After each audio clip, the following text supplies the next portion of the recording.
Hey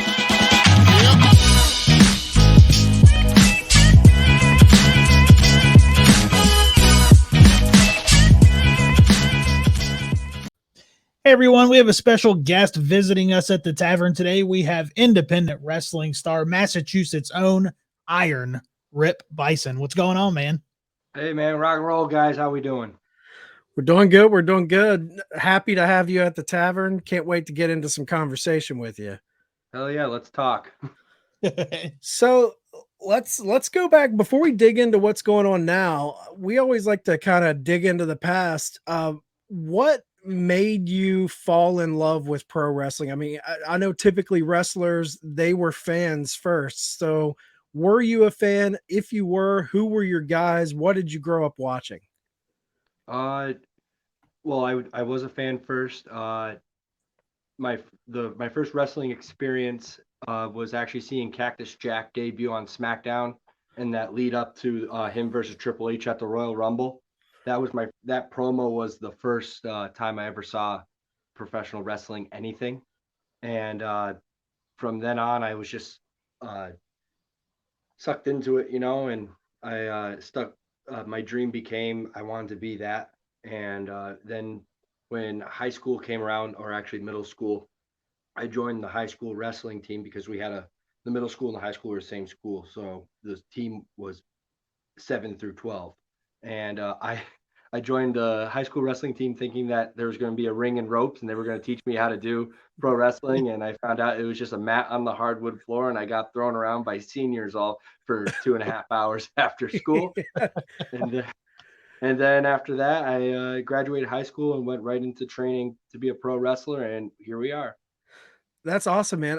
It's crazy that you started with Cactus Jack, because I definitely get some Cactus Jack vibes from you, man. That's awesome. Do you think like that early initial fandom kind of like inspired some of your character work today? No, I don't think so, actually. I think it was, well, I mean, he was larger than life, so that was an inspiration. But I wanted to be super technical, and with my amateur background, I wanted to be like that. But it ended up becoming that my style was more leaning towards the Cactus Jack, the Bruiser Brody, the Stan Hansen, Dr. Death thing. I don't really delve into the scientific side of wrestling that much now, because this just works so well, I just ended up being good at part of it, and so I'm just going to run with it until I can't physically brawl with everybody. Yeah. So when you said right after high school you started training, like what was it that made you make that decision to kind of become more than a fan and really start going after being a pro wrestler? Well, I think in like the 6th grade, I had a really close friend that he would watch Raw, I'd watch SmackDown, and we'd meet together with notes. And like we kind of were SmackDown versus Raw, but in real life people. And by senior year, he's like, "Hey man, you want to try being a pro wrestler before we go to college and stuff? Let's do this for the summer and see if we can actually do something." And so I did some research and I found a wrestling school. And that June, we went up to New England Pro Wrestling Academy, and we did a sit-in, and we watched a class, and we were like, yeah, let's do this. And so the next week we were going to go back up and sign up together, and he ended up breaking his foot the day before we went to sign up. And so he's like, yeah, I'm not gonna sign up. I don't know when this is gonna heal. And I just said, you know what? I'm gonna still do it. I'm gonna drive up there by myself and do it. And then I did it. And then I was actually I was set up to go to a community college that fall, and after doing 3 months of wrestling, and when I was thinking, I'm like, oh, I'm not going to be able to juggle wrestling training with college, but I really love the wrestling training. I didn't care for school that much. I was doing school for sports, and the school I was going to didn't have wrestling, so what was the point in my mind? So a week after we had like the orientation, when you were supposed to go in and have your orientation for school, they emailed me and said, "Oh, you missed your orientation. You could do makeup this week." And I said, "I'm not going to your school anymore. And that's all I left it at. It was literally a one sentence thing. I said, I'm not going to your school anymore. And I became a professional wrestler. That's great. How did your friends and family react when you told them you were going to actually start training? Well, my friends knew I was a fan for my entire life, and that wrestling was my sport. I was actually really good at it in high school, so they knew I was the wrestler, you know. And so they were like, yeah, he's just gonna go through this phase, get hurt, and become one of us, go back to school. That's what they figured. And my parents were well, they were nice enough to sign off the form because I think I was 17 and a half at the time when I signed up. And so they had to do the release so that I couldn't sue the school for if I got hurt for being dropped on my head. And so, but they were like, yeah, you know what? You're right. This is the time to go and do it.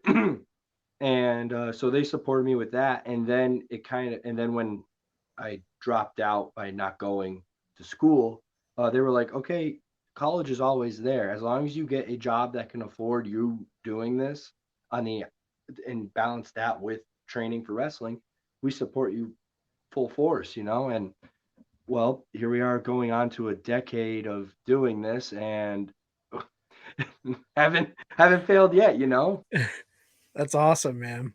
So what was harder for you in those early days of training? What we always hear about, getting used to taking the bumps, getting used to hitting those ropes.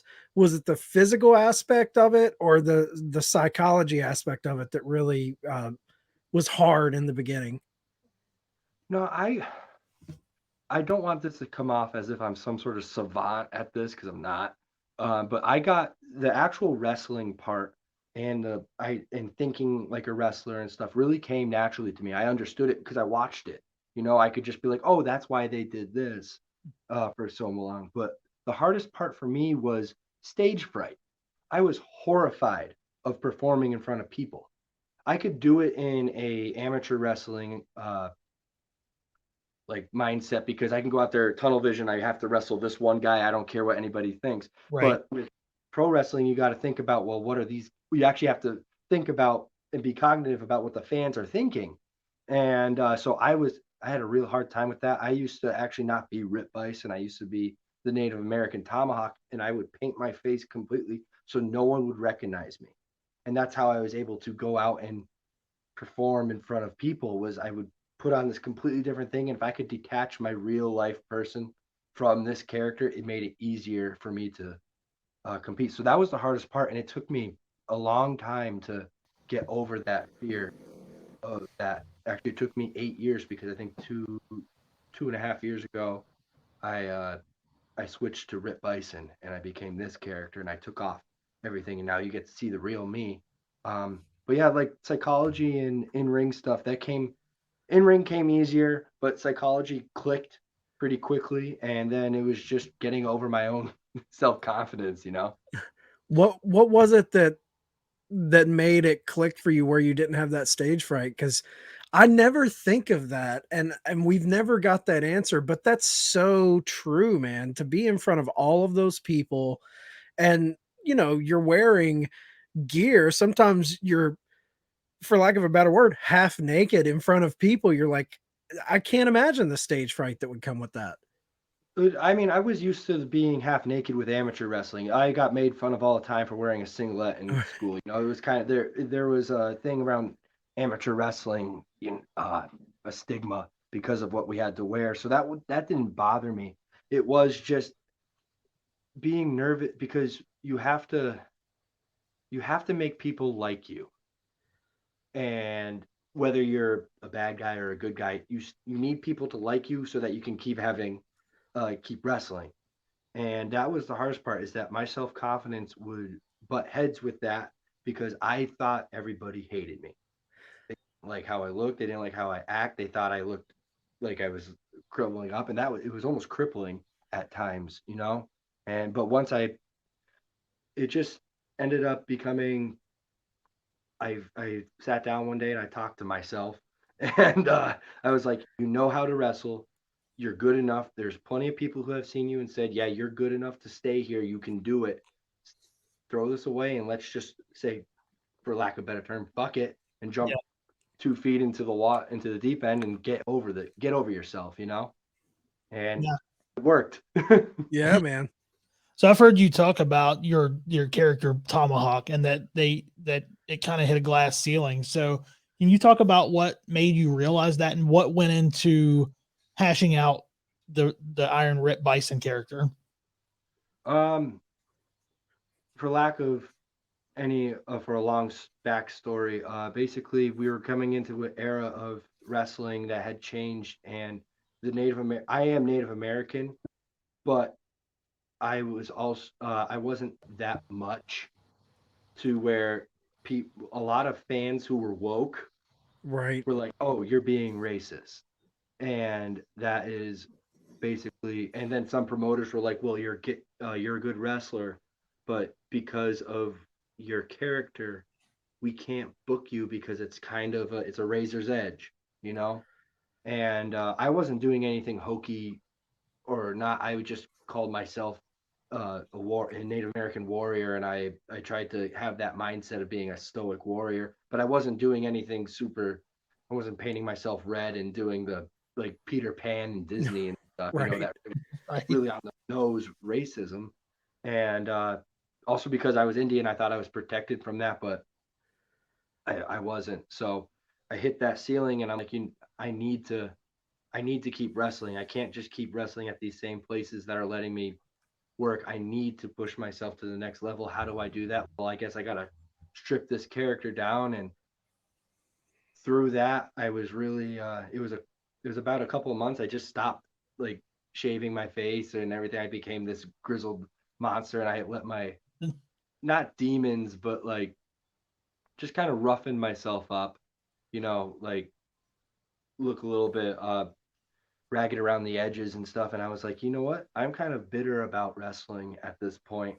Let me kind of be angry and let me just be one of those guys who doesn't care. He's just there to win, whether it's to rip your arm off or it's to submit you or pin you. No matter what, he's there to win, and he will go to all lengths to win.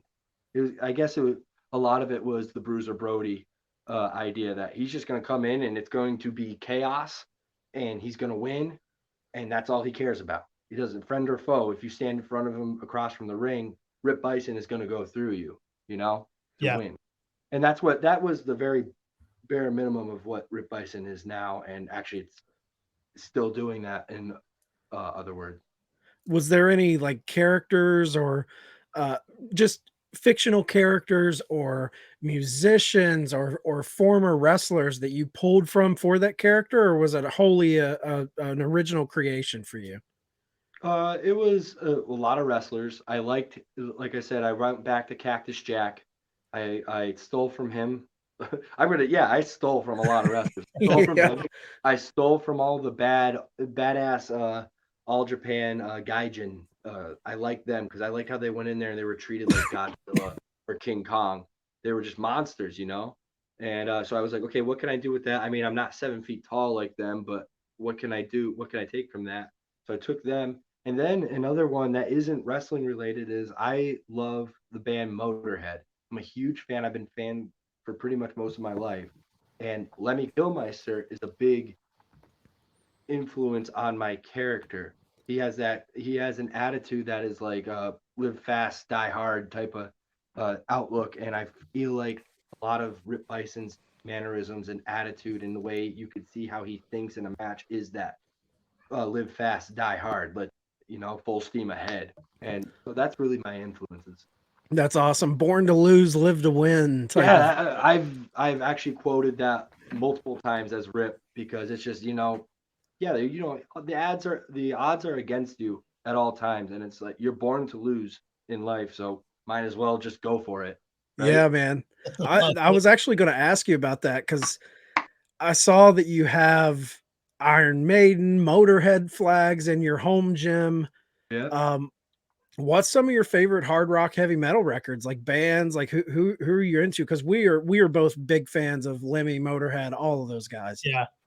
Well, it'd be Motorhead, Judas Priest. I'm really into Sabaton now. they're pretty cool. AC/DC, all of them, man. If they ever played hard rock or heavy metal, I pretty much like them. I don't like the new stuff. Anything that came after 2000, they can go home. But if it was 70s through 90s heavy metal and hard rock, I probably listened to them and enjoyed them at some point. And it's just my favorite music. I was in a band in high school, and I was the 80s guy. Everyone else was trying to do the newer stuff, and I was like, no, let's do this. And like, stuff.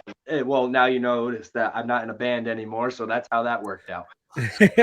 Do you still play? I see the guitars on your wall behind you. Yeah, actually, I got like 6 or 7 guitars now. I got 2 amps. I got a whole room filled. I think I got a drum set over in that room. I don't play drums, but there was an opportunity to take one home, and I took it home. And yeah, so I still when I'm not working out or on the road, I fart around with the guitar still and stuff. And it's just it's really good at taking you out of the moment, and you can waste a good 2 hours, 3 hours on just, and then all of a sudden it's night and you're like, oh crap, I wasted the day. Yeah. How long did it take you to get your home gym where you wanted it to be? Because it looks like you got an impressive setup. I had a lot of that. I got I started around 2019 when I lived at my parents' house still. And I got a little bit of equipment for the sake that if I didn't feel like going to the gym that I had a membership for, I would work out at home. Or if I hurt myself, I would just work out at home. And then the pandemic hit, so I started buying more because I couldn't go to a gym.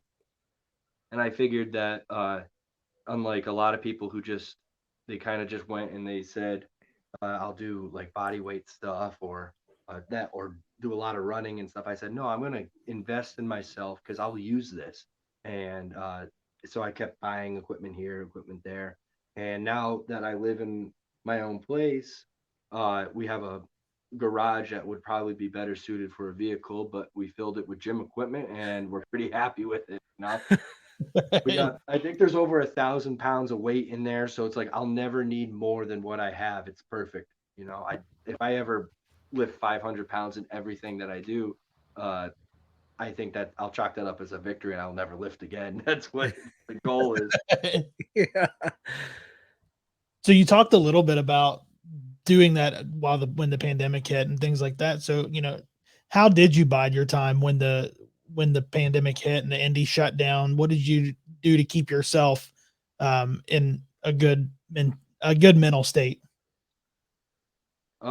Fortunately, I had just broken into Limitless Wrestling at that time, right before the pandemic hit. And Randy Carver was very by still playing by the guidelines, he was very focused on keeping his brand alive. And I was fortunate enough to have a spot every 2 months when he would do a big taping weekend to be on all of those shows or the tapings. And that one booking every 2 months was what really kept me. I was like, I'm still wrestling. Yes, it's not every weekend anymore, but I'm still able to do it. And I listened to all the guidelines and everything that was coming out. Like as soon as I'm not going to make this political, but as soon as the vaccine was out, I got it so that I didn't have to, so that I could go to wrestling shows, because I knew wrestling shows were looking for that. I was up on all my tests and everything. I was masked up. I was keeping myself away from people at all times until we got to those booking or those tapings so that I could wrestle. So that was those few bookings like quarterly during the year was really what kept me in or sane, I guess that would be, or as sane as I could be. Talk a little bit about Limitless Wrestling, because they're becoming like one of the top indies in the country. I feel like you hear so much about them. So talk a little bit about that promotion and just what they're doing up there. Oh, Randy Carver runs a tight ship, and they've been going. Last weekend they just celebrated their 6-year anniversary. I'm happy to say that for the past year I've been part of a regular on their show, so that I'm very proud of that. But no, Randy takes care of his guys and he gives them a good platform, and so everyone's happy to work there, and that's what makes the product good. If you're a not gonna name names or anything, but if you have a shitty attitude as a promoter, and that's going to go on to the wrestlers, and it's not going to be a good product, and then your product dies, whether or not you're one of the biggest ones or not. Randy had kept up, and he kept using guys from everywhere. He didn't just he would try to bring in people still over the pandemic and everything for his shows. So it's still like it seemed like he really cared about it, and in turn, it made us care, and that's why this product is just firing up and booming because everyone wants to wrestle there. It's a good environment, and I think that's what mostly helped them. Yeah, it seems like he picks some very unique venues because I feel like whenever I see pictures from a Limitless show, it stands out. It's not your just run of the mill um armory. Like there's definitely a unique look to Limitless shows. He got some pretty big venues. What you call? He has that new wedding venue. That's the Herman shows. I think the next show that is booked is the Herman show. So it's in a wedding venue, which is kind of crazy seeing wrestling amongst all the tapestries and like curtains, fancy Yeah, curtain stuff, nice hardwood floors. Um, right. and then a couple of the other venues are just really big. Maine has a lot of really big venues, so he's able to capitalize on them. Pretty big venues for, I think, cheap because those guys just love wrestling up there. So they'll gladly have anyone who owns a promotion run up there, I think. That's awesome. Now, one thing, just talking with you that, I'm so fascinated by like character work and stuff and talking to you, you're you're very different than your character. Soft spoken, very measured in your approach. Like, what's it what's it like flipping that switch? You're very easygoing, it seems like. You're backstage, you have a crowd outside, that's waiting for your match, and you flip that switch. What is it that puts you in that headspace before you walk out the curtain? Fear? Is fear a good answer? Um, I still struggle with stage fright, but it's easier now because I'm very comfortable with my character, or Rip in this term, in that sense. But yeah, no, I don't really know. A lot of people have asked me how do you do that, and it's just I can't answer it. It just worked, you know. Um, I don't go into deep.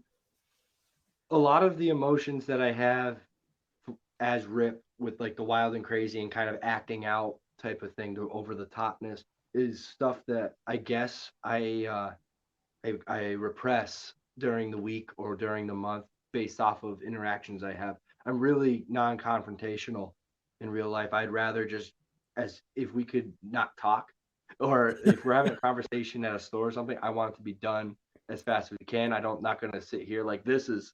I like doing this stuff. This is fun. Yeah. Uh, Talking about topics I like, but I don't. And if we don't bring up something like that, I will not try to extend a conversation more than it's worth and stuff. And then also, you just you go into situations in life, and that's how I react. I don't want to be part of it, but I will think about it if it's like a negative situation, and it will build up inside of me. And Rip is my outlet. Rip, I can have a little temper tantrum with in the ring publicly, but nobody. I will unless they watch this. Now they know my secret. I'm having a temper tantrum. I'm being a little kid, out there. No, no, no, no, no. Yeah, the Rip is my little outlet. So I guess that's basically it. That's my secret. So old Ripper gives you a little therapy, huh? Yeah, yeah. I don't need to. I don't need to pay for therapists or anything, and I can just get into the ring and act up and beat up referees and another guy and everything. And I'm fortunate enough that the people I get to beat up on hit me back just as hard. So because for some reason, I'm always in a punching bag match where we were just going blah blah blah blah blah. So I get it beat out of me pretty quick. So how hands-on are you? I've never asked this question to anyone, but it interests me just with your ring gear. Like, how hands-on are you with your ring gear, your boots, your trunks? And walk us through the process of like getting gear made, like choosing the designs, the artwork. What all goes into that for you? All my designs are 100% from me. I don't go out to anybody to have them designed, and my gear is all made in house, not by me, but what you call it, my girlfriend Delmi XO actually makes gear, but she doesn't make it for everyone, so I'm very fortunate in that aspect. And then like my boots, I think my boots are the only thing that I go out to, but I look for boot makers. I don't necessarily look for the guys who do everything and then boots. So like my boots came from Mexico, and that's how it's all made. I do the studs and the spikes and the chains. When you see that, that's all me doing the metal work on my gear. Um, I basically am the last line. Once it's made, it comes to me, and then I bedazzle it with my own special stud collection. But other than that, I just right now, when I was Tomahawk, it wasn't. I had to be a gimmick. I had to think about, okay, what would a Native American wear? With Rip, this is just what I like. If I could dress up as Rob Halford from Judas Priest all the time and not be looked at like a social outcast, I would. Um, I like that stuff. So I'm like, it's me being selfish and going, no, this is what I like. I don't care. And if someone else doesn't like it, they're not wearing it. Go away. You know. But yeah, I look at a bunch of heavy metal stuff. I also look at a bunch of old gear from old wrestlers from the 80s and 90s, stuff that I isn't used anymore. And I go, okay, let's recycle some of these ideas and stuff. So yeah, anything that interests me with clothing, I try to put it into my gear. I mean, that's awesome. You're combining old school heavy metal with 80s wrestling. I mean, what's better than that? Yeah. I think they go hand in hand. So yeah.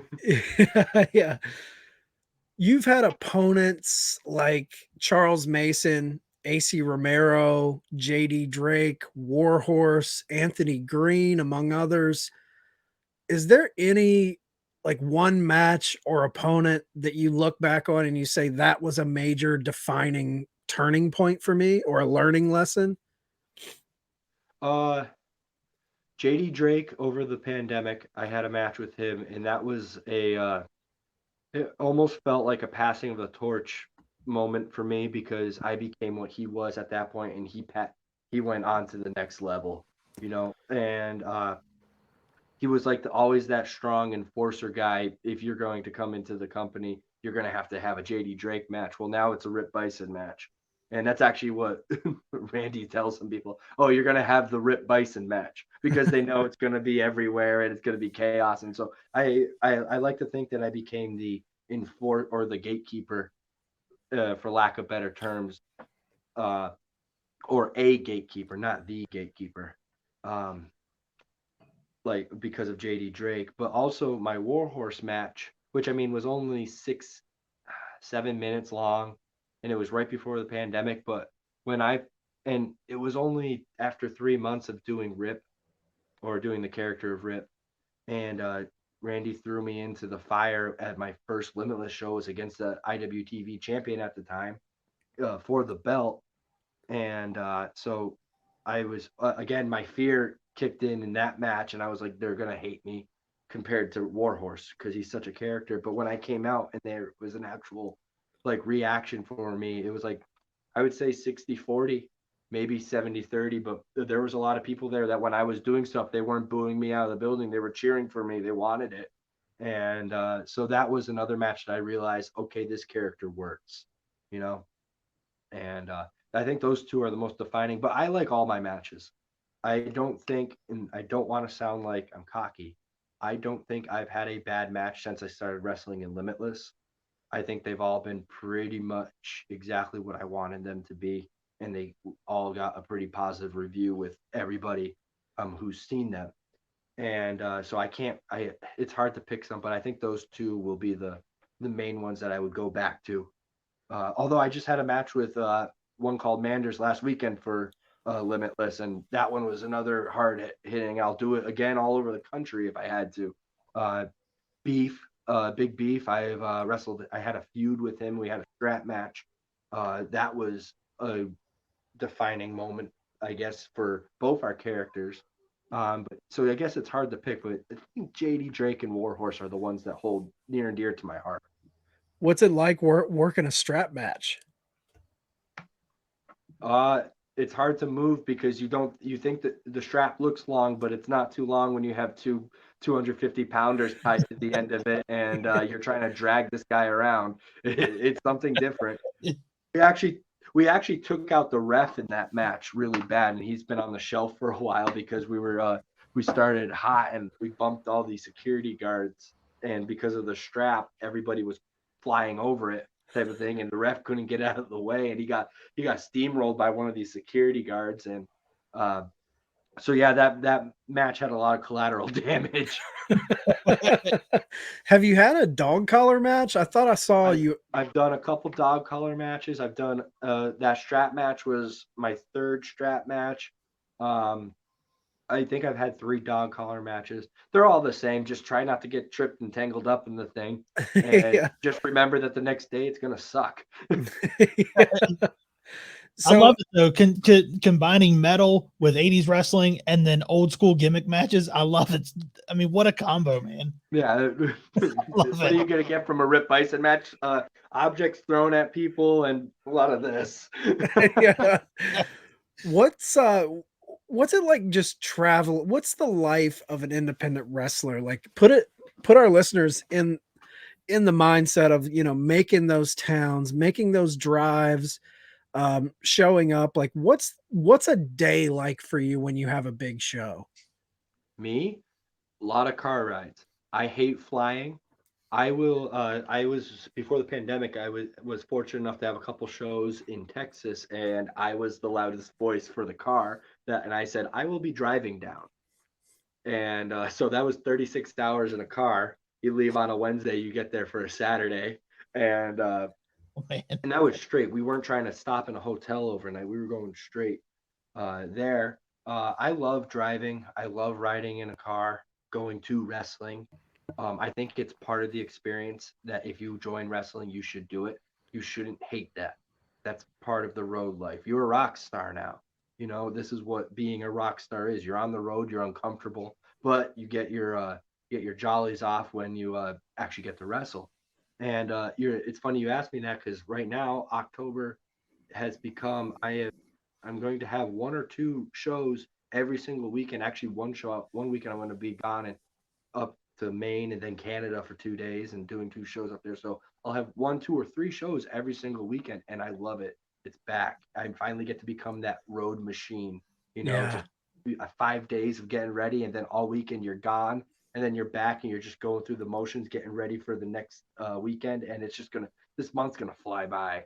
But unfortunately, and I'm not going to be talking to a lot of people other than who I'm in a car with, but I love it. The road warrior, life is a life for me, and I'll do it until I can't physically do it anymore. What's it like sharing a car and having those stories and just shooting the shit with guys in that road life? It seems like from an outsider's perspective, it seems like it would be an absolute blast. I think it's a blast. I know a bunch of people who don't like it. I've been in car ride. If you get most of my car rides now are all my friends in wrestling. I don't travel with anybody. I don't try to travel with anybody I'm not friends with, or like I don't have a relationship with in any certain way anymore. So I sorry to the other guys in the business. I'm sorry, I'm selfish, but I surround myself with my friends, so it's easier. It's easier for me to do that. But like, if you have something to talk about, the ride goes by quick. And even that 36-hour long car ride, we went through how many states to get there? We had to go all the way down the East Coast and cut across. So we went through like maybe 10 states, 9 states to get there. And it's just like, so there's always something to do. Yeah. Place. Like I had to when we were going down, I'm like, we're stopping at a Waffle House and we're doing that. Okay. That's the one thing I want to stop. We can go through everywhere else and we can barrel on through, but we are stopping at a Waffle House. Damn it. I will have that $5 waffle.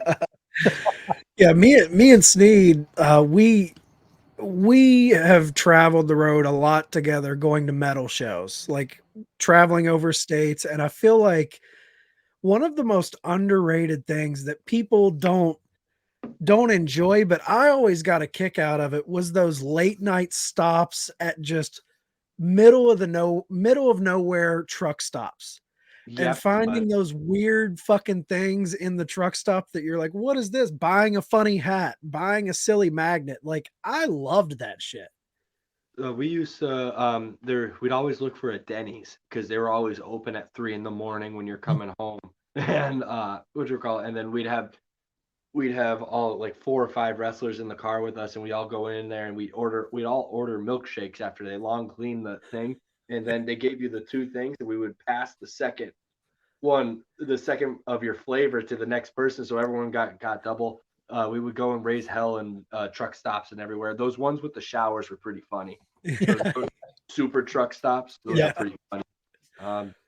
Don't tell anybody, but there's a couple of times that a bunch of wrestlers were going and we're drinking and driving, throwing beer bottles out the window. Who hasn't done that, right? Oh, We're yeah. all kids. Yeah. Yeah. I've heard those stories plenty of times. Yeah, those stories are true. They're not embellishments. I did that for a while. I don't do it anymore because now I get sleepy. But Yeah. I've got to ask before we, move on to our last few questions. I noticed in your pictures at your gym, you have a badass old school Chevy truck. My dad, yeah. my dad has a 1972 Chevy Cheyenne that I've been trying to get off of him for years now. And I wanted to know, what make and year is your Chevy pickup? It's a 1972 Chevy C10. Oh, And I honestly, it's the only truck I've ever liked. I'm a muscle car guy. I love muscle cars. I'm actually a Dodge or a Mopar muscle car guy. But if it's old, it pretty much I will like it. And that's the only truck I've ever wanted. And I finally what are called pandemic was good to me and money wise, and I was able to finally buy it, and it's the coolest thing ever. I'm actually happier driving now with that gas guzzling pig out there than driving comfortably in a nice sedan to shows. I'm gonna be taking that up to Canada this month when we go up, so that'll be a nice 13-hour drive for the thing, and before I put it away for winter. yeah, man. And you're right. Those things guzzle the gas. Like, they are not made for long road trips, but they're so Yeah, cool, man. it's got a bench seat in it, so if I need to sleep, I'll lay down. you know. Oh, perfect. Yeah, my dad's Cheyenne has a bench seat in it. Did you buy it like that, or did you restore it any? Or It was restored, and then it sat for 5 years. So basically, when I got it, it was still pristine. But as you started driving it more, things started going on it. So I guess I'm restoring it, but it's not as bad as the initial restoration. So yeah, I think everything's a project too. You beat it up, you gotta work on it. It's our yeah, body, our cars, our house, everything. yeah. I'm super jealous of that truck, man. It's Well, a you can't have it. yeah, it's a sweet truck. Well, damn, that was the next question. Was Yeah, can can I we have have it? can we have the truck? No, no. No, you'll have to pry that from Rip Bison. It's not, you won't even have to face me. You'll have to face Rip Bison because I'll get in full gear and wrestle you in a mud pit. So, what current product do you consume? Do you watch anything, any current wrestling? It's funny, I was talking to Delmy about this. Um, I keep up with current stuff. I don't watch it. If I'm watching wrestling now, I watch stuff I like, and because actually I noticed it myself. I'm watching more indie stuff because I have the IWTV app, and also trying to start my promotion this month, and so I have to watch a lot of indie talent, and I between that and just not having time to watch all the other products that are on TV, I don't keep up per se to every little thing and every single promotion. I mostly just hear about what's going on. I try to keep up on Japanese stuff because that's my dream. My dream is to go to Japan, and I won't take anything else other than that. Uh, I'll stay on the indies forever until I get to go to Japan. And so yeah, I kind of watch a little bit of everything, but don't watch anything religiously. I guess that's the answer. What's your promotion you're trying to start? Oh, me and Delmy are starting Pro Wrestling Grind. I don't know if you've seen it on on the Twitter or the Instagram, but we're starting it on October 22nd, and we're trying to bring a Japanese style wrestling to Western Massachusetts. And we got about half the show announced now, and there's still tickets available, and you should definitely check it out because I think we will eventually. I got to do an email, but I think we'll eventually be streaming on IWTV in the future with it, and it's just a place for guys to go all out and have their WrestleMania matches, man. I just want to have I want guys to feel like they can have their best match at my show, and so that's what we're doing with that. That's awesome, man. Where can people pick up tickets for that? Do you have a Instagram or Twitter specific account for Pro Wrestling Grind? Yep, it's both. Actually, I was lucky. I got it's at Grind Puro on both Instagram and Twitter, and we have an Eventbrite page up there. There's links in both of our bios where you can get tickets and stuff. And then also we're even going to have physical tickets too at the door and everything. So you can get tickets. They're still available. Yeah, That's awesome, man. that's very cool, man. I always love people branching out and just giving back to the pro wrestling world. One day I won't be able to wrestle in the ring, so I'm trying to think about how to stay in wrestling past that. Because that's not me being morbid or saying, oh, it's coming up soon that I won't be able to wrestle in the ring, but you never know what's going to happen. And wrestling has given me some of my best moments in my life. And I think I want to keep trying to keep those up, So Yeah. this is the next logical step to do that is I'll run a wrestling show. Or it will go straight to the ground. I've burnt all this money up for nothing. I don't know. Yeah. So what with Pro Wrestling Grind, and you said Japan, one of your goals, what are some of your other goals over the next 3 years? Do you have anything like in your mind that you're trying to achieve? Just wrestle everywhere. Any opportunity where somebody new can see me, any opportunity to wrestle somebody new that I haven't wrestled. But I also love everyone I've wrestled so far. So anytime I get to wrestle, I want to wrestle. My long-term goal is to make money off of just wrestling, but that's a really long term. I'm in the slow game. Honestly, I'm not shooting too fast. I'm very patient with my with how I do wrestling. I'm very I baby steps. Everything's baby steps. So 3 years, I'll probably still be doing this. Hopefully, on more shows.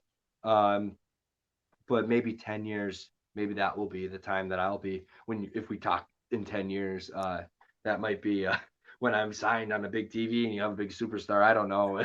Yeah. Yeah. Yeah, man. So for those who may not know, who is Iron Rip Byson?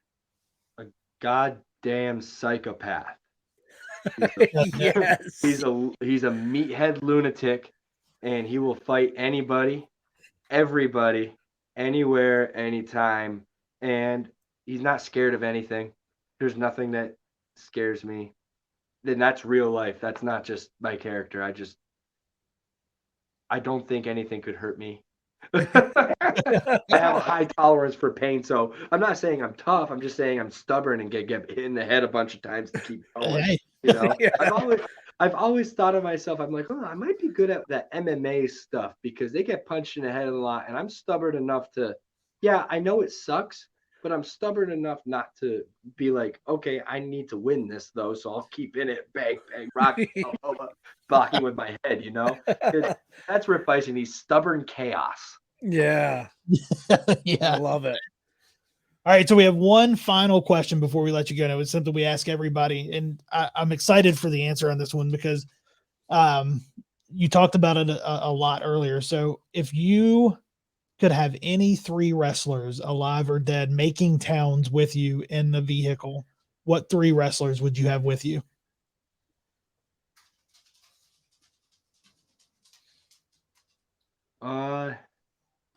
Outside my normal car ride, because I mean there's 4 of them, and or at least 2 of them, Johnny Torres and Perry Von Vicious. They're my normal car ride, and I love that car ride. I wouldn't trade them for anyone. But if past wrestlers, if I could have them join and I could have 6 people in the car ride, I'd have Bruiser Brody, Kenta Kobashi, and Cactus Jack. Oh man. Yeah, that's a kind of a widespread.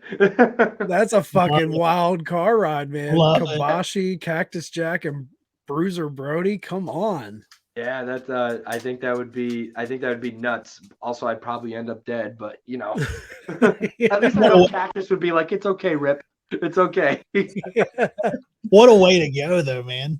Yeah, right.